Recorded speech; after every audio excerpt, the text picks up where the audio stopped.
Bonjour, que votre site indépendant et voici ma mise en vidéo concernant l'analyse du SCP-500. Alors comme à l'accoutumée, un graphique 3 mois avec une unité journalière. Comme indiqué dans les précédentes vidéos, nous sommes bien sûr sur le SCP dans ce range haussier constitué par les deux lignes noires avec aller-retour entre ces deux bornes. Donc, nous sommes actuellement sur une impulsion haussière. Toute cette semaine a été haussière depuis le marteau de lundi sur le bas du range.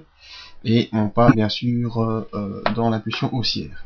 Alors remarquez, très encourageant, donc toutes ces impulsions, l'impulsion haussière ici ayant été plus haut que la dernière, et l'impulsion baissière ayant été moins bas que la précédente. Donc on est vraiment dans des impulsions qui vont de plus en plus haut, avec des plus bas également de plus en plus haut. Alors l'objectif de cette impulsion ici est de rejoindre, en tout cas dans un premier temps, les 1236 points, et peut-être un peu plus par extension ici, les 1264 points. Donc on voit bien que toute la semaine a été haussière. On a même réussi ici vendredi à rejoindre cette résistance intermédiaire de 1220 points et provoquer des paraboliques SAR qui étaient baissières, c'est le petit point rouge ici, et donc on a notre petit point, premier petit point ici en bas, ce qui est en général aussi un signe de continuité de l'impulsion. Voyons maintenant au niveau des indicateurs. Le MACD, lui, est en phase haussière, bien marqué. Le signal est haussier, le MACD est haussier aussi. Alors, vous avez éclairé la semaine dernière sur ici le non-croisement du MACD, qui est en général un fort signal de continuité de tendance. Comme on avait eu ici un non-croisement à la hausse qui a continué à faire baisser les cours, mais ici on a eu un non-croisement à la baisse, ce qui permet de poursuivre la tendance haussière sur le MACD. Voyons maintenant un peu le stochastique. Le stochastique est toujours lui aussi, depuis le début de la semaine, dans sa forte ascension. Le signal se met aussi croissant. Et donc généralement, quand le se met croissant en presque parallèle au stochastique, on peut dire que l'impulsion haussière peut poursuivre. Alors très important, les volumes, ça c'est vraiment le point essentiel sur lequel j'attire votre attention toute la semaine. Les volumes marquent fortement la psychologie des opérateurs. Et ici on voit que cette semaine, la psychologie des opérateurs, c'est tout à l'achat. On a tout acheté, on a quasiment rien vendu des positions.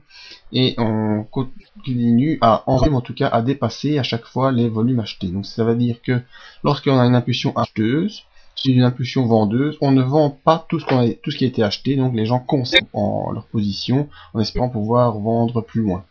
On repart dans un volume acheteur plus important, même si c'est faible que le précédent, et on revend mais moins. Ici, de nouveau un très fort volume acheteur. Là, on a quasiment tout revendu l'impulsion de cette montée-là, et on est quand même resté au-dessus de l'impulsion de départ. Ici, encore une fois, on réachète et encore plus à chaque impulsion acheteuse. Donc on voit que les plus hauts vont de plus en plus haut, c'est le même principe que sur les cours, et les plus bas sont de moins en moins bas. Donc tant au niveau des indicateurs qu'au niveau du graphique, nous sommes dans une impulsion haussière, et que cette impulsion haussière graphiquement semble pouvoir se propager. Alors premier objectif dès lundi, ce sera de franchir à la hausse cette résistance des 1200 et rejoindre ici les 50% de retracement de la chute qui s'est déroulée depuis les vacances, mois de juillet-août, et aller rejoindre les 1236 points, et comme objectif par extension, aller rejoindre les 1250, 1263 points, et pourquoi pas déjà aller faire un test de cette prochaine résistance à 1273 points. Donc concernant le SCP-500, je suis actuellement aussi sur l'indice. Vous pouvez me rejoindre sur le site pour voir d'autres analyses d'indices ou de matières premières, ou voir ce qui est disponible dans les formations à l'analyse technique. Merci pour votre attention et à bientôt.